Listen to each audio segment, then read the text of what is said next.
Do you know the difference between a normal fever and a fever that requires medical attention? Do you know that not all fevers are bad, and what to do when you can't get a hold of children's Tylenol or ibuprofen? In this video, we're going to cover the numbers that define fevers in different age groups, how to treat fevers at home, when to seek medical attention, and the common causes of fevers in children, and the things you should absolutely not do when your child spikes a temp. I'm Meg Conover, physician associate, and I'm here to help you figure out when to call the doctor or PA.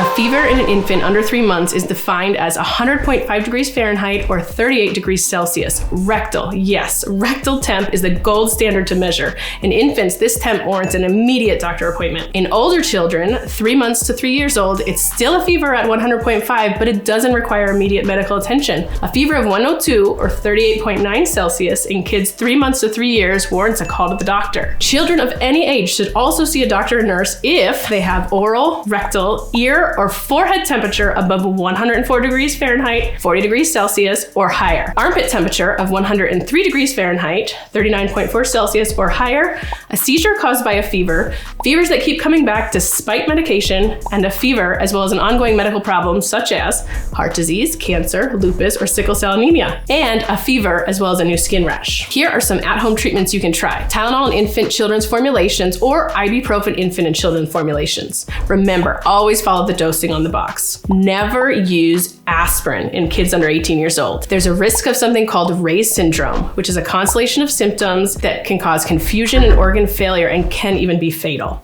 Due to the shortage in children's anti-fever medications, you can also try to dose them with infant formulations at higher concentrations based on their weight, because sometimes they're easier to find. Remember, always read the labels and dose by weight appropriately. Other remedies to try at home include undressing your child, uncover them from blankets, put them in a tepid bath, not hot and not cold. Encourage fluid hydration, keep them home from school, allow them to rest, but don't force it. Never put rubbing alcohol on your child to cool them down if they have a fever. And always check with a pediatrician for recommended fluid hydration in breastfed or formula-fed infants under 1 year old. Some of the common causes of fever in kids include viral illnesses like RSV, hand, foot, and mouth, infections like ear infections, influenza, strep throat, croup, urinary tract infections, GI viruses, dehydration, and recent immunizations. So here are key takeaways. A fever above 100.5 rectal, and yes, you must check rectal in infants under 3 months and younger, warrants an immediate doctor appointment or call or visit to the ER for a full workup. These infants are at high risk of severe infections such as meningitis. Fevers in kids 3 months to 3 years, 102 or above, warrants a call to your doctor or PA. A temp above 100.5 in kids 3 months to 3 years for 3 days means you should call your doctor.